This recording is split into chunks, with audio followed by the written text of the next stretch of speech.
The cult obedience, my brothers, about which we hear so much.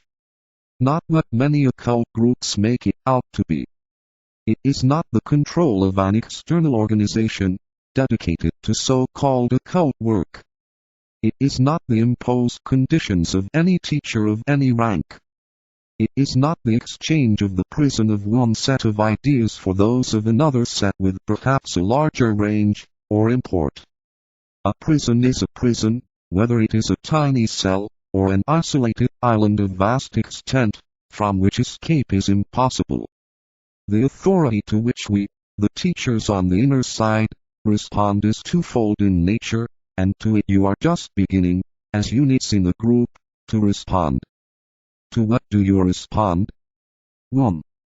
To the slowly emerging realization of the light beyond, using that phrase as a symbol. This light is different in its appeal to the individual. Yet it is one light. But its recognition reveals new laws, new responsibilities, new duties and obligations, and new relations to others. These constitute an authoritative control. None can escape this authority, but can disobey it in time and space and for a temporary period. 2. To the authority of the rules of the road which are imposed upon one as one passes from the path of probation on to the path of discipleship. Yet it is one road. Upon this narrow, razor-edge path, one learns to walk with discipline and discretion and with the desirelessness which one experiences in unison with one's fellow disciples. What, briefly and succinctly, are these rules of the road? Let me give you 6 of the simplest rules, begging you to remember that they are not authoritatively imposed by an arbitrary board of directors, such as a group teacher, or teachers, of whom I might, of course, be one, but are the outcome of the conditions to be found upon the path itself. They carry the warrant of a man's own soul, and are the result of the experience of millions of travelers upon that path. I will give you these 6 rules, even as I gave them to another aspirant on discipleship in the New Age, Vol. I. pp. 583-584. Asterisk, in ancient and symbolic form, translating them as well as I can from the ancient records, stored in the Hall of Wisdom, and available to all earnest disciples, such as you. The 6 rules of the path, rules of the road, I. The road is trodden in the full light of day, thrown upon the path by those who know and lead. Naught can then be hidden, and at each turn, a man must face himself. Upon the road the hidden stands revealed. Each sees and knows the villainy of each. I can find no other word, my brother, to translate the ancient word, which designates the unrevealed stupidity, the vileness and crass ignorance, and the self-interest which are distinguishing characteristics of the average aspirant. And yet there is, with that great revelation, no turning back, no spurning of each other, and no shakiness upon the road. The road goes forward into day. Upon that road one wanders not alone. There is no rush, no hurry.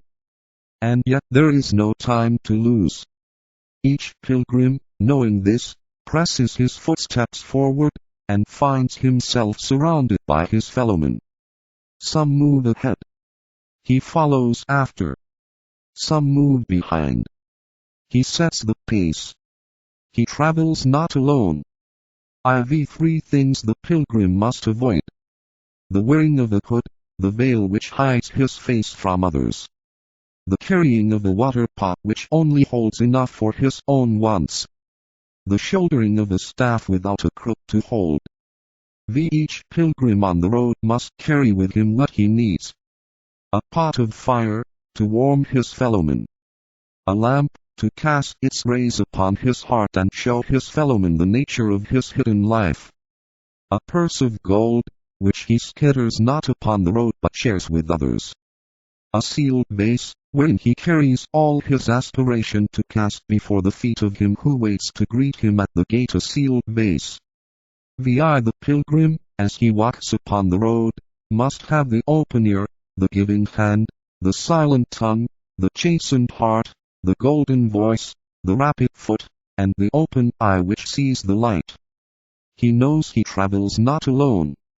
The illusion of power is perhaps one of the first and most serious tests which comes to an aspirant. It is also one of the best examples of this great mistake, and I therefore bring it to your attention as being one against which I beg you most carefully to guard yourself. It is rare indeed for any disciple to escape the effects of this error of illusion, for it is, curiously, based upon right success and right motive. Hence the specious nature of the problem. It might be expressed thus. An aspirant succeeds in contacting his soul or ego, through right effort. Through meditation, good intention, and correct technique, plus the desire to serve and to love, he achieves alignment. He becomes then aware of the results of his successful work.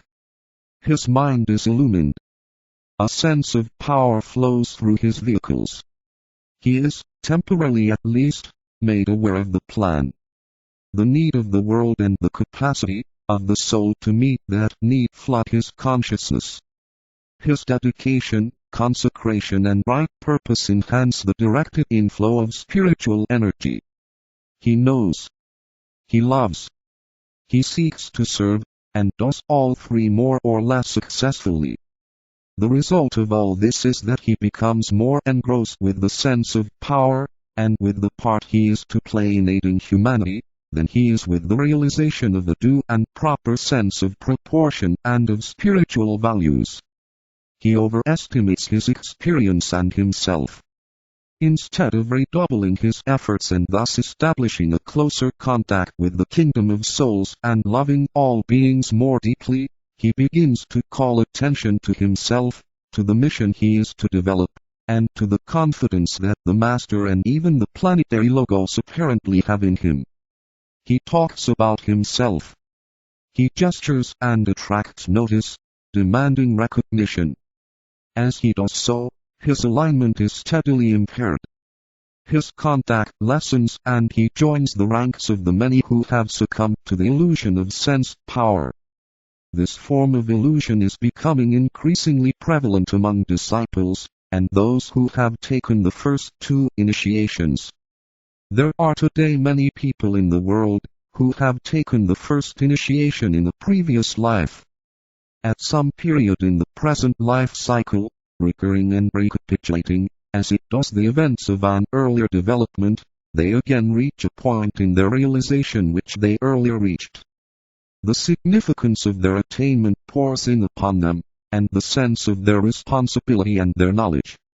Again they overestimate themselves, regarding their missions and themselves as unique among the sons of men, and their esoteric and subjective demand for recognition enters in and spoils what might otherwise have been a fruitful service. Any emphasis upon the personality can distort most easily the pure light of the soul, as it seeks to pour through the lower self.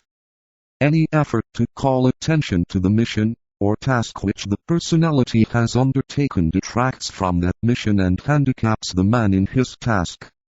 It leads to the deferring of its fulfillment until such time when the disciple can be naught, but a channel through which love can pour, and light can shine. This pouring through and shining forth has to be a spontaneous happening, and contain no self-reference. These two illustrations of glamour and of illusion will show you not only the subtlety of the problem, but also the urgent need for its recognition. There are today so many manifesting these two qualities of the lower nature. 1. Glamour on the mental plane. Illusion. In this section of our discussion we shall give less time to the consideration of illusion than we shall to that of glamour, or of Maya. Illusion is not met squarely, faced and overcome until a man has a. Shifted the focus of his consciousness onto the mental plane. B. Work definitely at the task of intelligent service. C. Made his soul alignment consciously and easily, and firmly established his technique of contact. taken the first initiation. The word illusion is frequently lightly used to signify lack of knowledge, unsettled opinions, glamour, misunderstandings, psychic bewilderment, the dominance of the lower psychic powers, and many other forms of the world illusion. But the time has come when the word must be used with a developed discriminating sense, and when the disciple must know clearly and comprehend the nature of that phenomenal miasma in which humanity moves.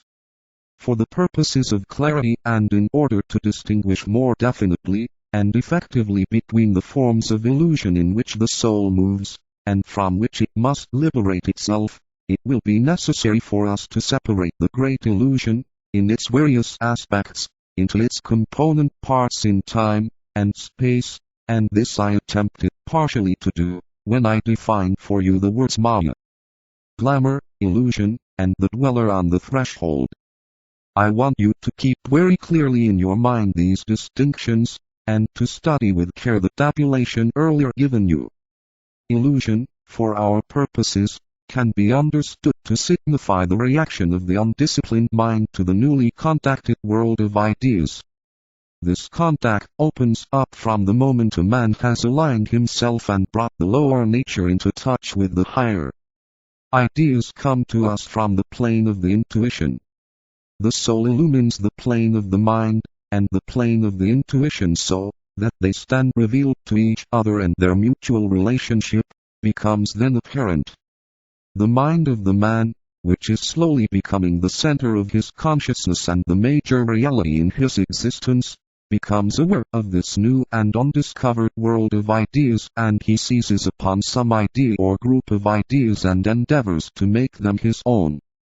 At first, with the majority of people and especially with the average mystical type, the appreciation of ideas is vague and nebulous, and frequently is arrived at from a second-hand angle.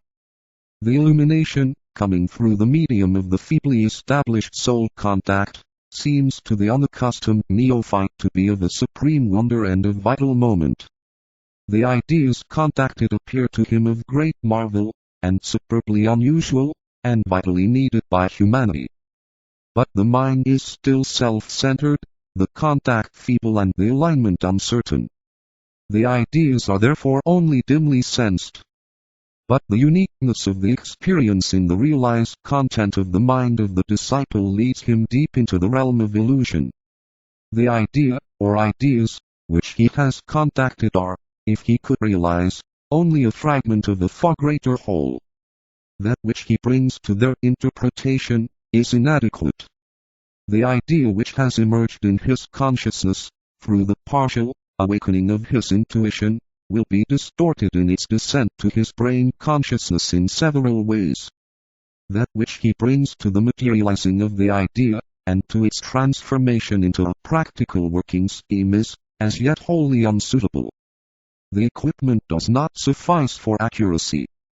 The ways in which this distortion and this tapping down of the idea take place might be outlined for you as follows. The passage of an idea from the plane of the intuition to the brain. The idea is seen by the mind, held steady in the light of the soul. It descends to the higher levels of the mental plane, and there clothes itself with the substance of those levels. It remains still an abstraction, from the angle of the lower mind. This point should be carefully noted by the would-be intuitive.